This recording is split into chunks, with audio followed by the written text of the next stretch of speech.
Hello students, तो आज की इस वीडियो में हम लोग पढ़ने वाले हैं बजट सेट और बजट लाइन के बारे में। बजट सेट क्या होता है और बजट लाइन क्या होता है। पिछले वीडियो में हम लोगों ने पढ़ा था कंज्यूमर इक्विलिब्रियम के बारे में, अपॉर्चुनिटी कॉस्ट के बारे में। तो ये पिछले ही यूनिट का जो है, पिछले ही चैप्टर का जो है एक आप लोगों का टॉपिक रह गया था कि बजट सेट और बजट लाइन क्या होता है। देखिए, जब भी हम लोग बात करते हैं बजट, तो आप लोग जैसे मार्केट जाते हैं तो मार्केट में आप जब भी जाते हैं तो आप लोग ने सुना होगा कि हमेशा हम लोग बात करते हैं कि हमें जो भी परचेस करना है वो अपने बजट को देखते हुए परचेस करना है ना। तो बजट मीन्स क्या हो गया, तो एक तरीके से हम लोग कह सकते हैं कि हमारी परचेजिंग पावर कितनी है, उसके हिसाब से हम लोगों को चीज़ों को देख के चलना है। ठीक है, तो जितनी हमारी परचेजिंग पावर का भी क्या मतलब हो गया कि हमारे पॉकेट में पैसे कितने हैं। ठीक है ना, हमारे पॉकेट में पैसे कितने हैं, समझ में आ गया। तो पॉकेट में आपके पैसे कितने हैं, इसको हम लोग कहते हैं परचेजिंग पावर। और बजट, जब भी हम लोग बात करते हैं अपने बजट को देख के चलने की, तो यानी कि हम अपने परचेजिंग पावर की बात करते हैं। एक बजट और होता है जो कि हम लोग कहते हैं जो गवर्नमेंट बजट आ रहा है, तो गवर्नमेंट बजट की बात हम लोग इसमें नहीं करते हैं। गवर्नमेंट बजट की बात हम लोग मैक्रो इकोनॉमिक्स में करते हैं। इसमें हम इंडिविजुअल पर्सन के बजट की बात कर रहे हैं। तो अगर हम कहीं पे बात करें कि व्हाट इज़ बजट, तो बजट का मतलब क्या होता है, तो देखिए, तो अगर हम लोग इकोनॉमिक्स के टर्म में बजट आपको समझाना चाहे तो इकोनॉमिक्स के टर्म में पहले तो हम आप लोगों को एक एग्जांपल की मदद से समझाएंगे कि देखिए, सपोज़ आपके पॉकेट में 20 रुपये है। ठीक है, आपके पॉकेट में 20 रुपये है। अब हम 20 रुपये को 2 गुड्स में खर्चा करना चाहते हैं। तो एक मैंने ले लिया गुड 1, ठीक है, और एक मैंने ले लिया यहाँ पे गुड 2। तो 2 गुड को मैंने ले लिया और 2 गुड्स पर हम मिला के टोटल एक्सपेंडिचर 20 रुपये करना चाहते हैं, क्योंकि 20 रुपये ही हमारी परचेजिंग पावर है, बजट है। 20 रुपये से ज़्यादा हम खर्च नहीं कर सकते हैं। ठीक है, तो चलिए हम लोग मैच करते हैं कि बजट मतलब कि, तो हम ये कर सकते हैं कि सर हम सपोज़ एक पहले गुड्स का, अच्छा एक और चीज़ हम ले लें यहाँ पे। सपोज़ पहले गुड्स का दाम जो है, पहले गुड्स का गुड वन का पर यूनिट कितने रुपए का है, सपोज़ 4 रुपये पर यूनिट है। और गुड 2 आप लोग मान लीजिए बच्चों, गुड 2 आप लोग मान लीजिए 5 रुपये पर यूनिट है। क्या है, 5 रुपये पर यूनिट है। ठीक है, तो सपोज़ हम पहले क्या करेंगे, अगर हम एक भी यूनिट गुड 1 का नहीं खरीदते हैं तो हम गुड 2 का कितना यूनिट खरीद सकते हैं। तो हम अच्छा प्राइस इसका 2 रुपये ले लीजिए, चलिए इसका 2 रुपये ले लेते हैं। ठीक है, तो गुड 2 का हम लोग सपोज़ यहाँ पे कितना, तो 10 2 = 20, तो 10 यूनिट हम गुड 2 का खरीद सकते हैं। तो यहाँ पे बजट आपका क्या बन गया, 0 × 4, 0 unit of good 1 multiplied by एक गुड 1 का दाम क्या है per unit 4 rupees, plus 10 unit of good 2, और गुड 2 का पर यूनिट दाम है 2 रुपये, 20 रुपये खर्च किया। फिर उसके बाद हम 1 यूनिट अगर गुड 1 का ले रहे हैं, और यहाँ पे तो 1 यूनिट अगर गुड 1 का ले लिया मतलब 4 रुपये खर्च कर दिया हम। ठीक है, 4 रुपये खर्च कर दिए, तो मेरे पास कितने बच गए, 16 रुपये। तो 16 रुपये में गुड 2 का कितना आ सकता है सर, 8 यूनिट। तो 1 × 4 प्लस 8 × 2, ये हो गया 20।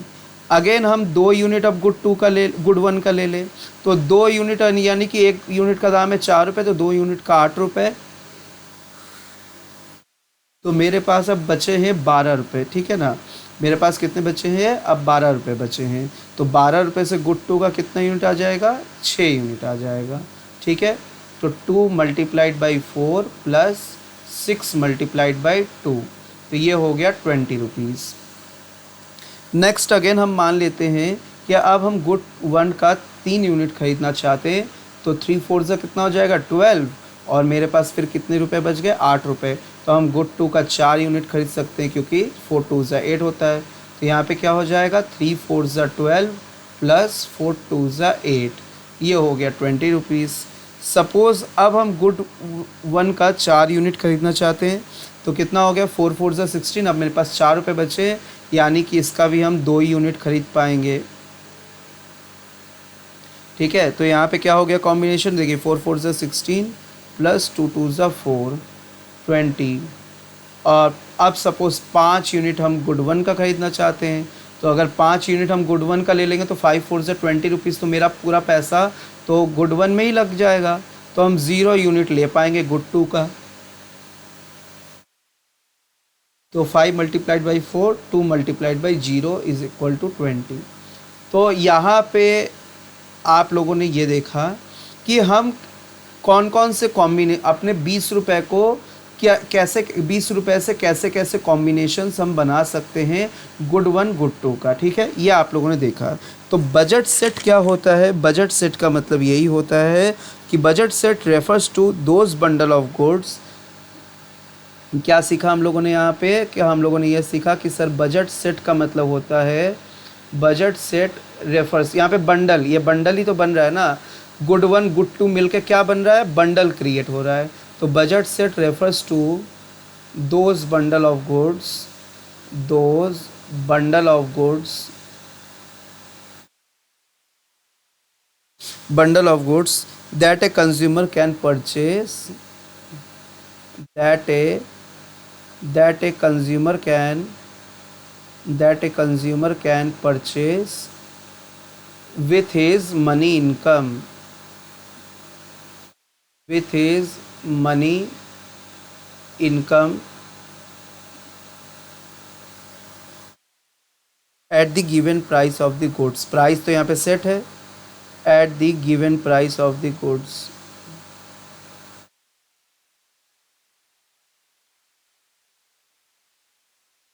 ठीक है, तो ये होता है बजट सेट के बारे में। तो बजट सेट यहाँ पे कंज्यूमर मनी इनकम और प्राइस ऑफ द गुड्स, तो हमारा खुद का इनकम और गुड्स के प्राइस पर डिपेंड करता है हमारा बजट, दो चीज़ पे बजट हमारा डिपेंड करता है। अब अगर हम आप लोगों से कहें कि सर बजट सेट का डायग्राम क्या बनेगा, ठीक है ना, बजट सेट का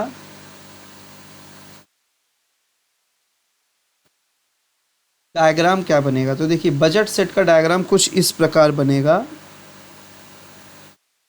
ये इस तरीके से डाउनवर्ड स्लोपिंग, डाउनवर्ड स्लोपिंग। तो यहाँ पे सपोज मान लेते हैं हम गुड 2 है और यहाँ पे गुड 1 है, ये एक्स एक्सिस है, ये वाई एक्सिस है।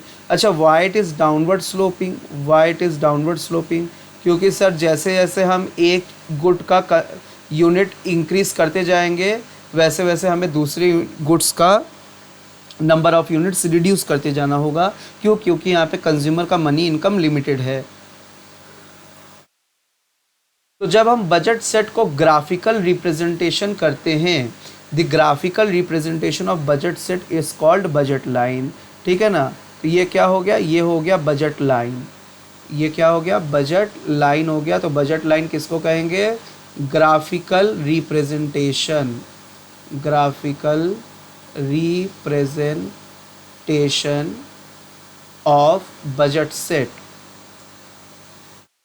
Budget set. ठीक है, इम्पॉर्टेंट बात और भी है यहाँ पे,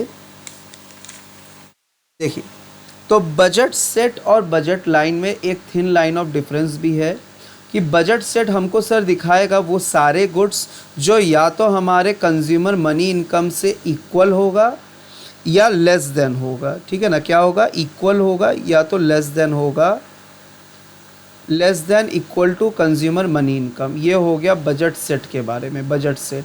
लेकिन बजट लाइन रिप्रेजेंट करता है केवल उन्हीं बंडल ऑफ गुड्स को जो हमारे एग्जैक्ट इनकम के बराबर हो।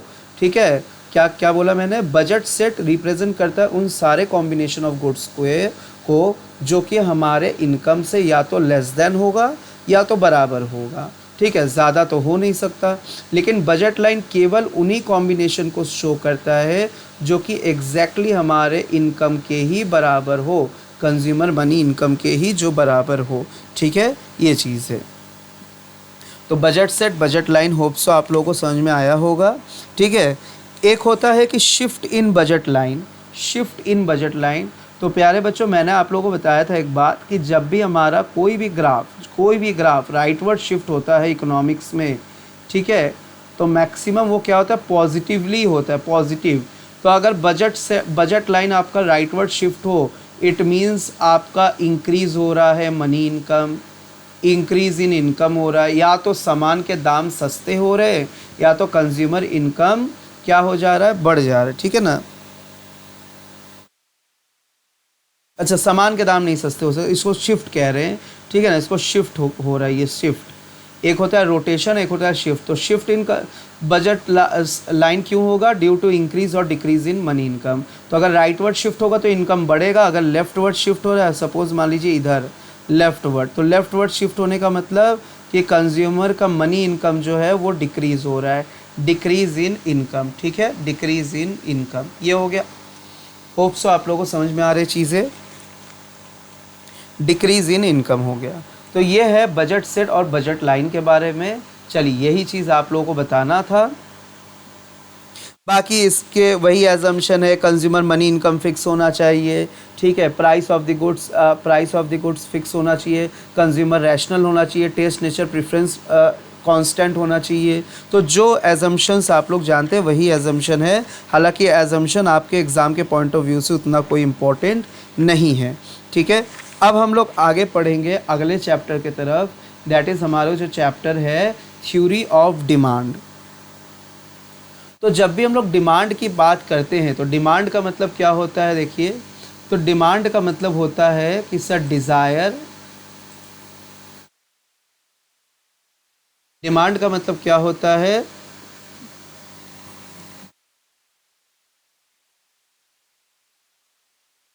डिमांड का मतलब होता है desire, ability and willingness to pay, desire, ability and willingness to पे।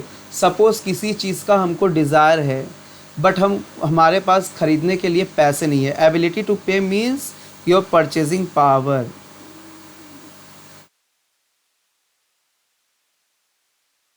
यहाँ पे परचेजिंग पावर की बात हो रही है आप लोगों की, ठीक है ना, परचेजिंग पावर की बात हो रही है, ये हो रहा है। तो डिज़ायर, डिमांड किसी चीज़ का हम कैसे कह सकते हैं, सर डिमांड है कि डिज़ायर है, मुझे उस चीज़ की डिज़ायर है, प्लस मेरे पास एबिलिटी टू पे है, और एबिलिटी टू पे करने के साथ साथ मेरे अंदर इच्छा भी है कि हम उस गुड्स के लिए एक्सपेंडिचर करके उस गुड्स को हम परचेज़ कर रहे हैं। ठीक है, ये होता है डिमांड। नेक्स्ट आगे हम लोग बात करेंगे, ये देखिए डिमांड क्या होता है। तो जैसे आप लोग देख रहे हैं यहाँ पे कि हम अलग अलग प्राइस पे अलग अलग क्वांटिटी डिमांड कर रहे हैं। जैसे 10 रुपये पे 400 यूनिट क्वांटिटी डिमांड कर रहे थे, 20 रुपये पे 300, 30 रुपये दाम बढ़ गया 200। तो जैसे जैसे प्राइस बढ़ता है, ये तो सबको पता है, लॉ ऑफ डिमांड तो सबको पता है, आगे पढ़ना भी है। लॉ ऑफ डिमांड क्या कहता है, तो लॉ ऑफ डिमांड हमको यही कहता है sir, as the price of the goods increases the quantity demanded, as the price of goods, as the price of goods increases, quantity demanded for that goods, quantity demanded for that goods tends to diminish। ठीक है, समझ में आ गया, ये होता है, आप लोग देख पा रहे हैं। अच्छा, टर्म आता है हम लोगों के पास कि डिमांड और क्वांटिटी डिमांड में क्या अंतर है, डिमांड और क्वांटिटी डिमांड में क्या अंतर है। तो क्वांटिटी डिमांड क्या कहता है, डिमांड शो करता है अलग अलग प्राइस लेवल पर अलग कितना क्या क्या क्वांटिटी हम डिमांड कर रहे हैं, this is called demand. Quantity demand ये शो करता है कि एक पर्टिकुलर लेवल ऑफ प्राइस पर हम कितना पर्टिकुलर लेवल ऑफ क्वांटिटी की डिमांड कर रहे हैं। तो जैसे हम 30 रुपये पर 200 यूनिट ऑफ क्वांटिटी का ही डिमांड कर रहे हैं, तो this is called quantity demanded, means at a particular level of price पे हम कितने क्वांटिटी की डिमांड कर रहे हैं। ठीक है, तो ये होता है क्या, क्वांटिटी डिमांड। अब बात आती है, देखिए तो क्वांटिटी डिमांड एक फ्लो कॉन्सेप्ट हो गया। क्या हो गया, क्वांटिटी डिमांड एक फ्लो कॉन्सेप्ट हो गया। फ्लो कॉन्सेप्ट क्यों, क्योंकि सर ये कंटिन्यूअस नेचर है, it is a continuous nature, continuous flow होता रहता है। कंटिन्यूअस कॉन्सेप्ट है कि कंटिन्यूअसली कोई ना कोई प्राइस पे कोई ना कोई क्वांटिटी डिमांड होती है, तो इसीलिए इसको एक फ्लो कॉन्सेप्ट कहा गया है। देखिए तो डिमांड में यहाँ पे बताया गया है कि डिमांड में भी defined as the quantity of a commodity that a consumer is able and willing to buy at a different price over a given period of time, ये होता है डिमांड। ठीक है, क्वांटिटी डिमांड में defined as the quantity of a commodity that a consumer is able and willing to buy at a particular price over a given period of time. ठीक है, एक particular कमोडिटी का डिमांड एक particular price level पे एक particular specific time पे हम क्या कर रहे हैं, उसी को हम लोग कहते हैं क्वांटिटी डिमांडेड। देखिए कौन कौन से ऐसे फैक्टर्स है जो कि आपके डिमांड को अफेक्ट करता है, तो ये आप लोग जानते हैं। Price of the own goods, अगर हमको ये पता रहे कि सर भविष्य में प्राइस क्या होने वाला, मतलब अगर प्राइस किसी गुड्स का ज़्यादा है तो डिमांड कम होगा, अगर प्राइस कम है तो डिमांड ज़्यादा होगा। तो price of the own goods, price of the related goods, related goods मतलब कि उससे संबंधित कोई सामान, जैसे मान लीजिए कि टी और कॉफ़ी हो गया, जैसे मान लीजिए आप टी और कॉफ़ी हो गया। ठीक है, तो price of the related goods हो गया ये। तो अगर टी का दाम मान लीजिए बढ़ रहा है तो हम तुरंत कॉफ़ी पे स्विच कर जाएंगे। ठीक है, तुरंत कॉफ़ी पे हम स्विच कर जाएंगे, this is called related goods. Income of the buyer, ये भी हमारे डिमांड को इफेक्ट करता है। अगर किसी का इनकम जो है वो बढ़ गया है, इंक्रीज़ हो गया है, किसी की सैलरी बढ़ गई है, तो ऑब्वियस सी बात है कि पहले के मुकाबले अब वो ज़्यादा डिमांड करने लग जाएगा। गुड्स के प्राइस में चेंजेस नहीं हो रहे हैं, लेकिन फिर भी वो गिवन प्राइस पे उसकी डिमांड बढ़ गई। तो ऐसा क्यों हो रहा है, क्योंकि सर उस पर्सन का जो है इनकम बढ़ गया है। टेस्ट एंड प्रेफरेंस, वही बात है कि अगर टेस्ट एंड प्रेफरेंस पॉजिटिवली बढ़ रहा, किसी में हो रहा है चेंजेस, पॉजिटिव चेंजेस हो रहा है तो उसकी डिमांड बढ़ेगी। अगर नेगेटिव चेंजेस हो रहा है टेस्ट एंड प्रेफरेंस का तो डिमांड घटेगा। पॉपुलेशन बहुत इंपॉर्टेंट फैक्टर है। पॉपुलेशन, अगर किसी इकोनॉमी की पॉपुलेशन बढ़ रही है तो वहाँ पे क्वांटिटी डिमांड भी बढ़ेगा गुड्स एंड सर्विसेज का। और उसके बाद नेक्स्ट है expectation of change in price in near future. ठीक है, ये भी एक फैक्टर है डिमांड को इफेक्ट करने का, कि अगर भविष्य में हमको पता रहे कि किसी गुड्स का प्राइस चेंज होगा तो उस हिसाब से भी डिमांड आपका इफेक्टेड होता है। ठीक है, नेक्स्ट यहाँ देखिए टॉपिक कुछ फैक्टर्स को मैंने यहाँ पे एक्सप्लेन भी किया। देखिए price of the own goods, if the other factor are being equal, देखिए other factor are being equal को, ये जो other factor are being equal जो है इसको हम लोग कहते हैं सेट्रिस पैरिबस। तो कई बार पूछा है आपके सीयूईटी एग्ज़ाम में कि सेट्रिस पैरिबस का मतलब क्या होता है। ठीक है, आप कोई भी बुक पढ़े होंगे, चाहे वो संदीप गर्ग का बुक हो, वीके होरी हो, एनसीईआरटी हो, हर जगह दिया होता है सेट्रिस पैरिबस का मतलब। तो सेट्रिस पैरिबस का मतलब होता है other things remaining same, other things remain same, other things remain same और इक्वल। ठीक है, ये होता है सेट्रिस पैरिबस का मतलब।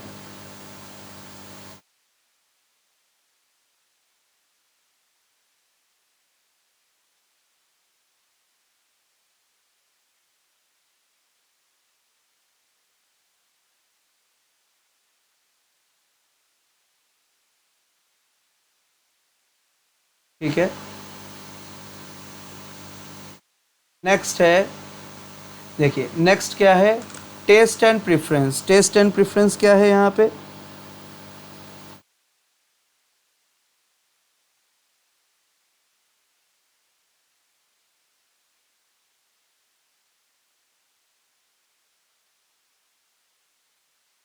Test and preference. ठीक है ना, favourable taste and preference increases the demand for a goods and unfavourable taste and preference decrease the demand for goods. यही मैंने अभी आप लोगों को बोला, ठीक है। चलिए, इसको समझाने की कोई ज़रूरत नहीं है उतनी। नेक्स्ट है, देखिए यहाँ पे इनकम की बात, जो फैक्टर इफेक्टिंग इनकम है। अब देखिए, इनकम अलग अलग टाइप ऑफ गुड्स पे इनकम का इफेक्ट अलग अलग होता है, ठीक है। एक होता है सबसे पहले इन्फीरियर गुड्स। आप सबको पता है इन्फीरियर गुड्स मतलब लो क्वालिटी गुड्स, ख़राब क्वालिटी ऑफ गुड्स का, चीप क्वालिटी ऑफ गुड्स का। तो यहाँ पे क्या हो जाएगा प्यारे बच्चों कि अगर मेरा इनकम बढ़ेगा, तो आप खुद ही सोचो कि अगर आपका इनकम बढ़ेगा तो क्या आप ख़राब क्वालिटी का गुड्स अपनाओगे कि क्या आप अच्छे क्वालिटी का गुड्स अपनाओगे? ऑब्वियस सी बात है कि सर हम लोग अच्छे क्वालिटी का ही गुड्स अपनाएंगे, ख़राब क्वालिटी का तो नहीं अपनाएंगे, ठीक है। नेक्स्ट है यहाँ पे नॉर्मल गुड्स। नॉर्मल गुड्स यानी कि अच्छे क्वालिटी वाला ही गुड्स की यहाँ पे बात हो रही है, ठीक है। तो अच्छे क्वालिटी वाली गुड्स, तो ऑब्वियस सी बात है यहाँ पे पॉजिटिव रिलेशन देखा जा रहा है कि जैसे जैसे मेरा इनकम बढ़ेगा वैसे वैसे डिमांड भी यहाँ पे बढ़ेगा। तो नॉर्मल गुड्स का इनकम का क्या रिलेशन है? नॉर्मल गुड्स और इनकम का रिलेशन है पॉजिटिव रिलेशन, पॉजिटिव रिलेशन। और इन्फीरियर गुड्स का क्या रिलेशन है इनकम के साथ?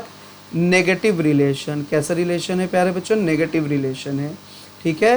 कि यहाँ पे इनकम बढ़ेगा डिमांड घटेगा, और इधर क्या है, इनकम बढ़ेगा डिमांड बढ़ेगा, क्योंकि ये अच्छे क्वालिटी वाले गुड्स है। चलिए, नेक्स्ट है इनकम ऑफ द बायर। ये मैंने अभी वही चीज़ यहाँ पे लिखा हुआ है, सेम बात, इन्फीरियर और नॉर्मल गुड्स। आइए आगे बढ़ते हैं। नंबर ऑफ कंज्यूमर और पॉपुलेशन। पॉपुलेशन बढ़ेगा तो बढ़ेगा, और ठीक है, और घटेगा तो घटेगा। घटने की तो कोई बात ही नहीं है, पॉपुलेशन है ना। Price of the related goods. जब भी हम लोग रिलेटेड गुड्स की बात करें, देखिए इनकम इफेक्ट में दो गुड्स होते हैं। इनकम इफेक्ट में हमारे दो गुड्स होते हैं, एक होता है नॉर्मल गुड्स, एक होता है इन्फीरियर गुड्स। लेकिन हमारे रिलेटेड गुड्स में भी उसी प्रकार दो गुड्स होते हैं, एक होता है सब्स्टिट्यूट गुड्स, एक होता है कॉम्प्लीमेंट्री गुड्स, ठीक है। सब्स्टिट्यूट गुड्स क्या कहता है? सब्स्टिट्यूट गुड्स ये कहता है कि सर देखिए, अगर प्राइस, तो सब्स्टिट्यूट गुड्स मतलब एक के स्थान पर दूसरा, लेकिन दोनों का जो नेचर है, दोनों का जो यूज़ है, वो एक ही पर्पस के लिए हो रहा है, ठीक है। तो अगर हम कहें कि सर प्राइस ऑफ टी अगर बढ़ेगा तो डिमांड फॉर कॉफ़ी बढ़ जाएगा, डिमांड फॉर कॉफ़ी बढ़ जाएगा, ठीक है। प्राइस ऑफ टी बढ़ेगा तो डिमांड फॉर कॉफ़ी बढ़ जाएगा यहाँ पे, ठीक है। कॉम्प्लीमेंट्री गुड्स, जहाँ एक साथ इस्तेमाल होते चीज़ें, एक के बिना दूसरा अधूरा है। कॉम्प्लीमेंट्री गुड्स का मतलब जैसे हो गया car petrol, shoes and socks, ठीक है ना, shoes and socks, ink and pen, bread and butter. Bread जो साथ में इस्तेमाल होगा तो कंप्लीट होगा, अधूरा इनका कोई मतलब नहीं होता है, ठीक है। तो कॉम्प्लीमेंट्री गुड्स, इसको कहते हैं कॉम्प्लीमेंट्स या कॉम्प्लीमेंट्री गुड्स। तो ऑब्वियस सी बात है, आप खुद बताओ कि अगर प्राइस ऑफ पेट्रोल आज अगर 200 रुपये लीटर हो जाए, 200 रुपये लीटर, तो सब लोग अपने कार को, व्हीकल्स को क्या करेंगे? बेचना शुरू करेंगे। तो यानी, और कार कोई ख़रीदेगा क्या? तो कार का डिमांड मार्केट में क्या होगा? कम हो जाएगा। तो price of the related goods में सब्स्टिट्यूट गुड्स का प्राइस और डिमांड का रिलेशन पॉजिटिव होता है, सब्स्टिट्यूट गुड्स का पॉजिटिव रिलेशन होता है प्राइस और डिमांड के साथ, और कॉम्प्लीमेंट्री गुड्स का नेगेटिव रिलेशन होता है कि एक का दाम बढ़ेगा तो दूसरे का डिमांड घटेगा। नेक्स्ट टॉपिक है, देखिए यहाँ पे वही चीज़ बोला गया है, substitute goods, tea coffee, Coke Pepsi, complementary goods, वही मैंने आप लोगों को समझा दिया, ठीक है। चलिए, यही चीज़ यहाँ पे दिया हुआ है। Expectation of change in future price, वही बात है कि अगर फ्यूचर में आपको पता है कि किसी गुड्स का दाम बढ़ने वाला है, तो आप उसका डिमांड, आज जो भी प्राइस है, ठीक है ना, आज जो भी प्राइस है, लेकिन अगर हमको पता है कि भविष्य में इसका दाम और बढ़ेगा, तो आप तो उसको और ज़्यादा से ज़्यादा आज ही ख़रीदना शुरू कर देंगे। और अगर पता रहेगा कि भविष्य में इसका दाम घटेगा, तो क्या हो जाएगा? तो आप सोचेंगे कि नहीं, घटने दो दाम, तब हम खरीदेंगे। तो आप करेंट प्राइस पे आप लोगों की डिमांड ऑटोमेटिक रिड्यूस हो जाएगी वहाँ पे। आप गोल्ड का एग्जांपल ले लो। अब गोल्ड जो है, मार्केट प्राइस क्या होता जा रहा है? कंटिन्यूअस बढ़ रहा है, कंटिन्यूअस बढ़ रहा है। सबको ये पता है कि आने वाले समय में बढ़ेगा ही, घटने का चांस बहुत कम है, एकदम ना के बराबर। तो हर कोई चाह रहा है कि गोल्ड पे पैसा इन्वेस्ट करे, और ताकि भविष्य में हमको क्या करने, बेचने पर बहुत ज़्यादा प्रॉफिट यहाँ पे हो जाए, ठीक है। तो ये गोल्ड का आप यहाँ पे बेस्ट एग्जांपल ले सकते हैं। अब यहाँ पे नेक्स्ट क्या आता है, factor affecting demand for a commodity में। तो ये चीज़ें हम लोगों ने पढ़ लिया अभी अभी, ठीक है। तो वही सारे चीज़ें हैं, इसको आप ऐसे याद रख सकते हैं टिप पर।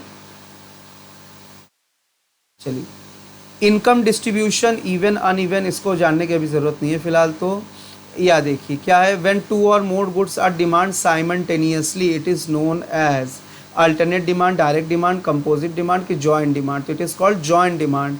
जब हम दोनों गुड्स का डिमांड साइमल्टेनियसली एक साथ कर रहे हैं तो उसको हम लोग जॉइंट डिमांड कहते हैं, ठीक है। सेट्रिस पेरिबस का मतलब अदर थिंग्स बीइंग कांस्टेंट।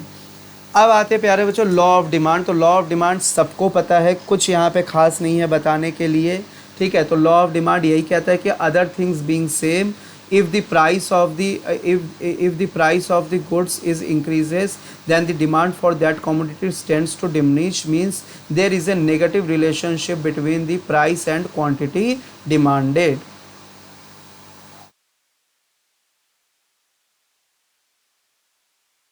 ठीक है, ये हो गया। तो प्राइस और क्वांटिटी डिमांडेड का नेगेटिव रिलेशन है, इसको बहुत ज़्यादा बोलने की ज़रूरत नहीं है। What is demand curve, the graphical representation of demand schedule, ठीक है। तो डिमांड कर्व क्या होता है, अगर आपसे पूछा जाए कि बच्चों बताइए व्हाट इज़ डिमांड कर्व, तो आप लोग क्या बोलेंगे कि sir the graphical representation of demand schedule.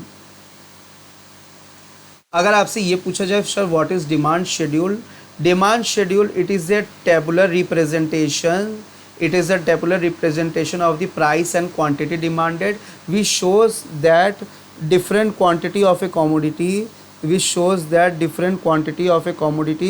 that a customer can demand at a different level of price, different quantity of a commodity that a consumer या that a customer can demand at a different level of price। यही होता है क्या, demand schedule, ठीक है।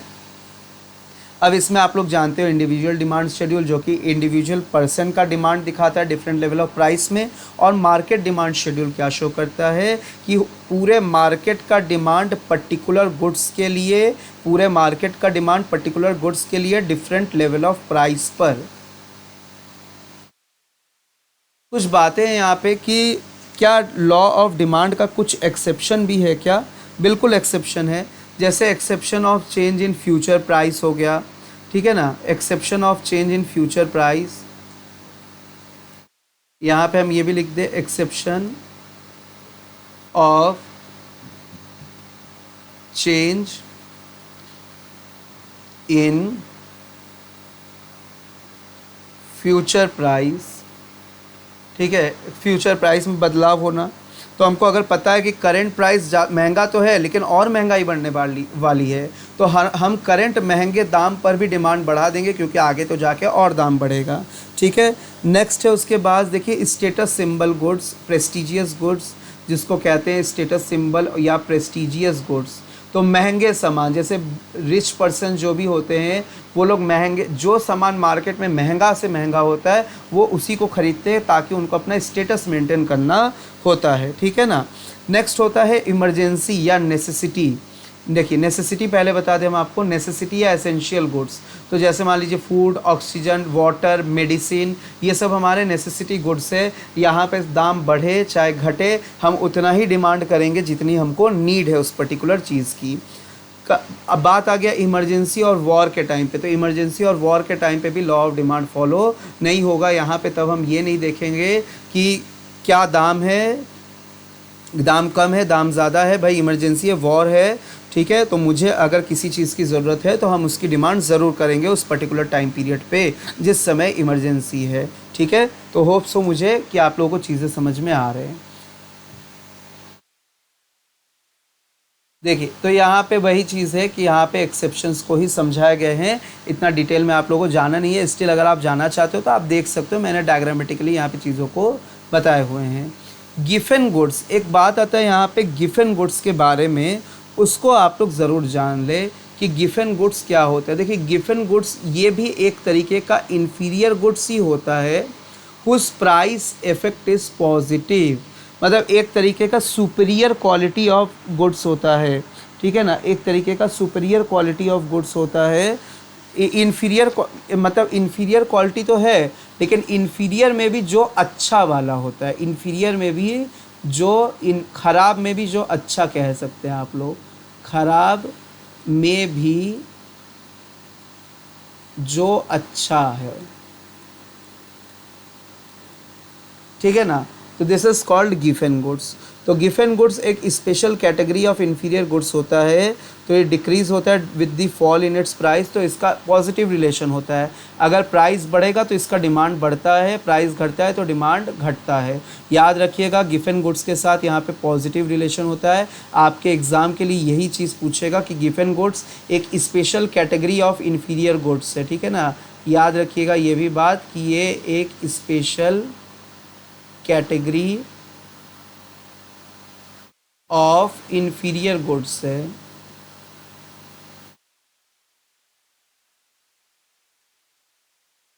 Special category of inferior goods है। Causes और reason of operation of law of demand. Law of demand क्यों ऑपरेट होता है, ठीक है ना। लॉ ऑफ डिमांड क्यों ऑपरेट होता है, तो लॉ ऑफ डिमांड इसलिए ऑपरेट होता है because of law of diminishing marginal utility, because of the income effect. पढ़ा आप लोगों ने, इनकम इफेक्ट में दो चीज़ें आते हैं हमारे, एक आता है नॉर्मल गुड्स, एक आता है हमारे नॉर्मल गुड्स, ठीक है। दूसरे आते हैं हमारे इन्फीरियर गुड्स। दूसरे कौन से आते हैं बच्चों, दूसरे आते हैं हमारे इन्फीरियर गुड्स आते हैं इसमें। सब्स्टिट्यूशन इफेक्ट में भी फिर से दो पार्ट हो जाते हैं, एक हमारे सब्स्टिट्यूशन इफेक्ट में सब्स्टिट्यूट गुड्स और उसके बाद कॉम्प्लीमेंट्री गुड्स, कॉम्प्लीमेंट्री गुड्स होते हैं, ठीक है। और नंबर ऑफ कंज्यूमर। चलिए आगे बढ़ेंगे अब हम लोग यहाँ पे इंडिविजुअल डिमांड, मार्केट डिमांड। अभी मैंने बताया आप लोगों को इंडिविजुअल डिमांड जहाँ पे हम सिंगल गुड्स का डिमांड एक सिंगल कंज्यूमर क्या कर रहा है, ठीक है ना। सिंगल गुड्स का, किसी भी सिंगल गुड्स का डिमांड एक सिंगल कंज्यूमर क्या कर रहा है उसको कहते हैं इंडिविजुअल डिमांड। और मार्केट डिमांड एक सिंगल गुड्स का डिमांड पूरा मार्केट मिलके क्या कर रहा है, दैट इज़ मार्केट डिमांड। जैसे सपोज मैंने कहा मिल्क का डिमांड एक पर्टिकुलर कंज्यूमर क्या कर रहा है, तो this is called individual demand. लेकिन अगर हम वही कहें कि मिल्क का डिमांड पूरे मार्केट में क्या चल रहा है, तो this is called market demand, ठीक है। नेक्स्ट आगे हम लोग बात करेंगे, ये देखिए डिमांड कर्व, आप लोगों को पता है कि ये डाउनवर्ड स्लोपिंग होता है। Slope of the demand curve ये होता है, याद रखिएगा, slope of the demand curve delta minus delta P by Q. Minus क्यों लगाए, because it is a negative slope curve, it is a negative slope curve, ठीक है। चलिए demand curve, the graphical representation of demand schedule, अभी मैंने आप लोगों को बताया भी इसके बारे में, ठीक है।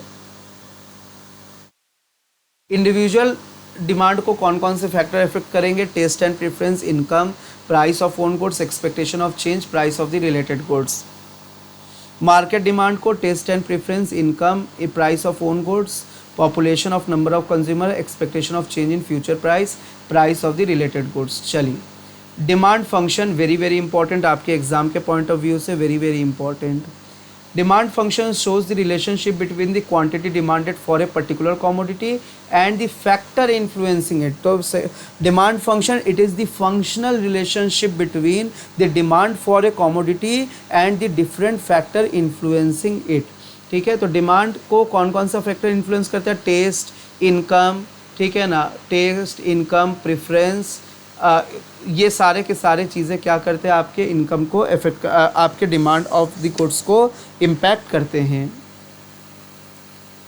इंडिविजुअल डिमांड फंक्शन में टेस्ट, इनकम, प्रेफरेंस, ये सारे चीज़ें हमारे इंडिविजुअल डिमांड को इफेक्ट करता है। मार्केट डिमांड को taste, income, preference, population, expectation of change in future price, ठीक है ना, related goods, are for related goods. देखिए टी यहाँ पे बता दें हम आप लोगों को, नहीं तो फिर आप लोग कंफ्यूज मत हो जाएगा। T for taste, I for ice cream, income, P for preference, P for preference, दूसरा वाला पी फॉर पॉपुलेशन। सर हम पहले वाले पी को पॉपुलेशन नहीं मान सकते क्या, बिल्कुल मान सकते हैं।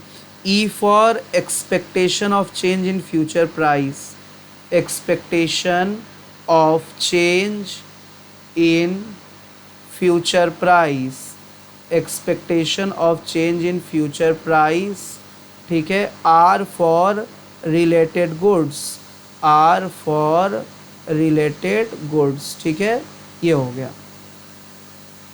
ठीक, तो factor affecting demand for a commodity यहाँ पे फिर से लिखा हुआ है, इसको ज़रूर आप लोग पढ़ लीजिएगा। ठीक है, यहाँ पे वही सारी चीज़ें लिखे हैं, जो जो फैक्टर्स है, ये जो यहाँ पे लिखे हैं ना, वही सारी चीज़ें हैं। ठीक है, चलिए अब सबसे इम्पॉर्टेंट चीज़ जो आप लोगों के लिए आता है, सबसे इम्पॉर्टेंट चीज़, दैट इज़, देखिए आप लोगों ने पढ़ा होगा, extension of demand, increase in demand, contraction of demand, decrease in demand. ठीक है, contraction of demand and decrease in demand. अच्छा, कॉन्ट्रैक्शन और एक्सपेंशन का मतलब क्या होता है? देखिए, कॉन्ट्रैक्शन जिसको हम लोग कहते हैं चेंज इन क्वांटिटी डिमांडेड और movement along the demand curve. तो चेंज इन क्वांटिटी डिमांडेड और movement along the demand curve, it is due to the change in the price of own goods, other things constant। तो जब भी हम लोग बात करेंगे चेंज इन क्वांटिटी डिमांडेड या movement along the demand curve, तो इट मीन्स कि जहाँ कमोडिटी के खुद के दाम पर बदलाव के कारण चीज़ें हो रहे हैं, वहाँ पे अदर फैक्टर कांस्टेंट है। सारे के सारे factor, taste, income, preference, population, फिर उसके बाद expectation of change in future price of the related goods, ये सारे चीज़ें, this all are called the factors.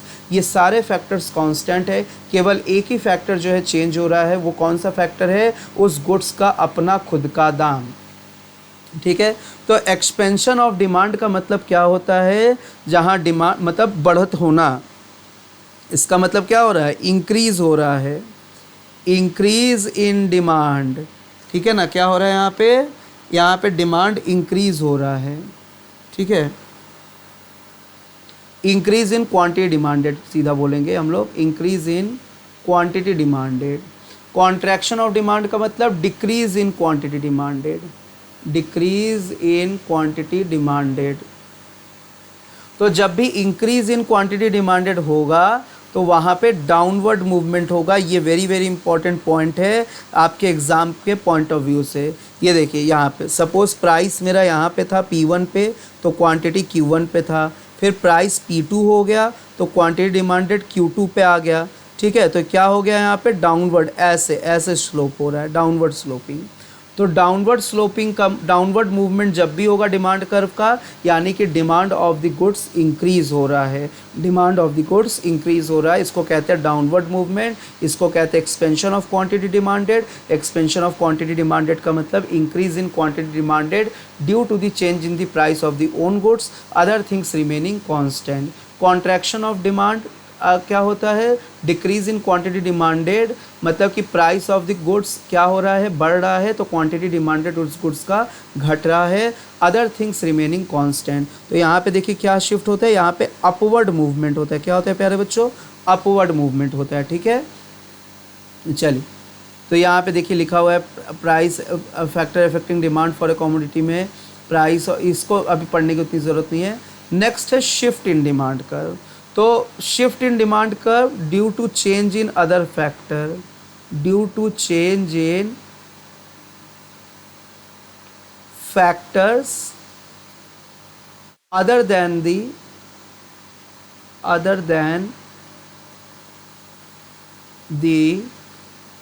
price of own goods, other than the price of own goods. ठीक है, तो इसको कहते हैं हम लोग चेंज इन डिमांड। और शिफ्ट इन डिमांड क्यों होता है? तो यहाँ पे अदर प्राइस ऑफ गुड्स कहाँ, जहाँ पे कांस्टेंट है, लेकिन बाकी सारे फैक्टर्स जो इसको अफेक्ट करते हैं वो इसको इम्पैक्ट डाल रहा है, तभी जाके डिमांड चेंज हो रहा है। जैसे price of the related goods change हो रहा है, taste, nature, income, preference, price of the related goods, ये सारे चीज़ें चेंजेस हो रहे हैं, लेकिन यहाँ पे price of the own goods constant है। तो जैसे मान लीजिए यहाँ पे, तो जब भी इंक्रीज इन डिमांड होगा तो शिफ्ट कहाँ पे होगा? राइटवर्ड शिफ्ट होगा, और डिक्रीज इन डिमांड में लेफ्टवर्ड शिफ्ट होगा।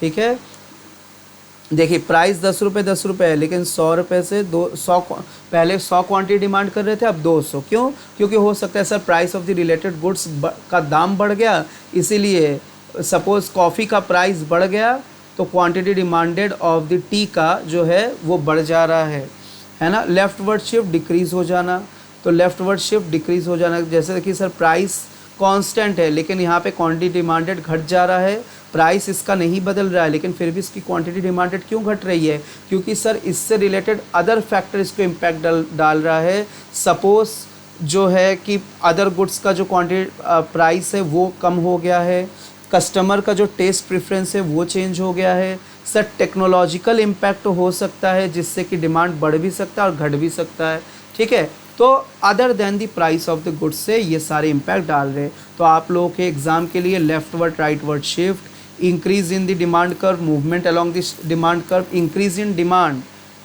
डिक्रीज इन डिमांड में क्या अंतर है, और शिफ्ट में क्या, ठीक है ना, एक्सपेंशन और मूवमेंट। तो मूवमेंट और शिफ्ट में क्या अंतर है? मूवमेंट हमेशा सेम एक्सिस पर ही होगा, ठीक है, अपने सेम एक्सिस पर ही होगा, और शिफ्ट हमेशा अपना स्थान बदल देगा, अपना जगह बदल देगा, ठीक है ना।